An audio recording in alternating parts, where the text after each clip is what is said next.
Hi guys, this is Dr. Nida with Keys of Health. We all love flavorful food. No one chooses to eat bland food, or at least are not excited about it. We all like salt, sugar, and fat, and we eat it anyway. And that is what is found in fast food. So what if we eat fast food or packaged goods or junk food? What is the big deal about it? This is what I'm going to talk about in this video. If fast food contained just salt, sugars, and fats, that wouldn't be so bad. But they contain so much more than that. Fast food is designed in labs to make it craveable, if that's even a word. That's why 1 in 3 Americans prefer to eat at least one fast food meal every day. And this American phenomena is rapidly turning into a global phenomena. This has unbelievable consequences on our health and well-being. There's much more happening to your body besides weight gain and high cholesterol levels. I assure you, McDonald's fries don't taste that great because of the superior quality potatoes or the way they're fried. What makes them craveable is engineered by scientists in a lab. They use sophisticated techniques, mathematical modeling, and MRI scans to determine the precise amount of sugar needed to make our brain go, ooh. It is the bliss point, which is the optimal concentration of sugar known to maximize sensory pleasure. What you are tasting in those foods are not high-quality, great-tasting ingredients. They're natural flavor extracts. They are extracts for everything. You have beef flavor, cheese flavor, you name it, it's out there. These extracts are injected into cheap foods to enhance their flavor and make them craveable. That's why McDonald's fries always taste the same regardless of where you get them. It's fake flavor that has been manufactured in lab by highly skilled scientists and flavorists. There have been studies on rats to examine this addiction to fast food. In one study, rats were fed fast food diet for 2 weeks and then switched back to normal diet. It took them 2 weeks to accept their regular or normal food again. They were craving the fast food that was given to them, the manufactured food. These natural flavors added to the food sort of program our minds. The more we eat fast food, the more we crave them, and the less palatable and delicious, simple, healthy, home-cooked meals taste. Remember, these foods are engineered in labs to make you keep going back for more. What's happening when you eat that perfectly engineered burger or pizza or bag of chips is that it opens floodgates of dopamine. Dopamine is your feel-good hormone, but that's not its main function. It is a neurotransmitter that is involved in habit forming, addiction, and neuroplasticity. Its main function is learning and motivation based on pleasure. So whatever action or experience caused the release of dopamine or those floodgates of pleasure, you're likely to repeat that action. In this case, when you eat fast food and those blitz points are hit, you're likely to keep going back for this food. And the more you eat it, the stronger your cravings become. So let's talk about what effects does it have on the body. First and foremost is the spike in blood sugar. That's the first thing that happens to your body. It is almost an immediate effect. Most fast foods are very heavy in refined carbs. They're way high on the glycemic index and are rapidly digested in the body. And let's not even mention the fact that their bread, meat, and vegetables have no nutritional value left in them. Let's take burger as an example. The bun is made of bleached flour with no fiber left in it. The meat has been ground to a paste and loaded with preservatives to extend its life.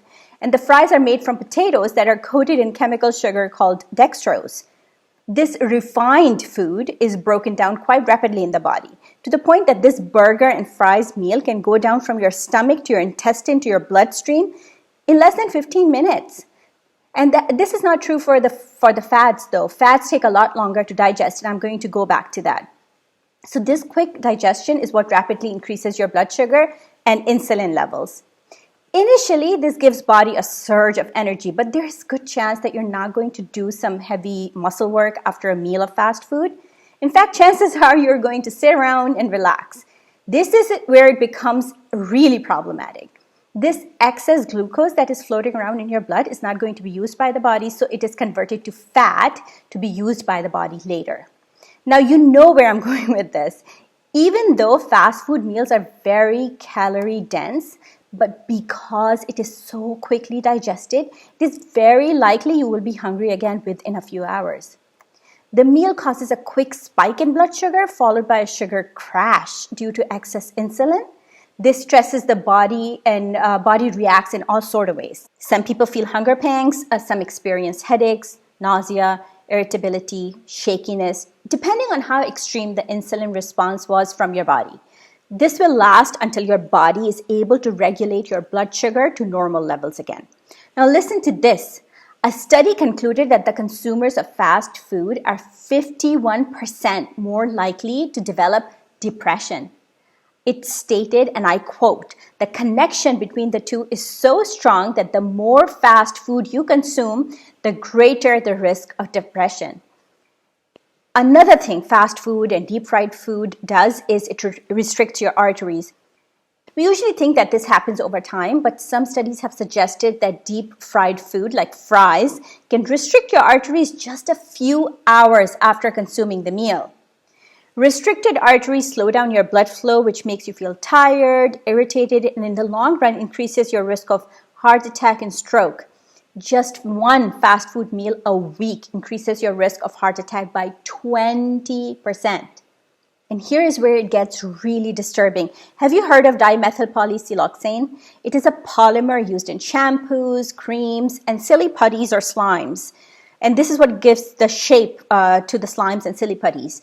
Did you know it is added to oils that are used for frying these fries to prevent splashing during the frying process? And you're eating that stuff.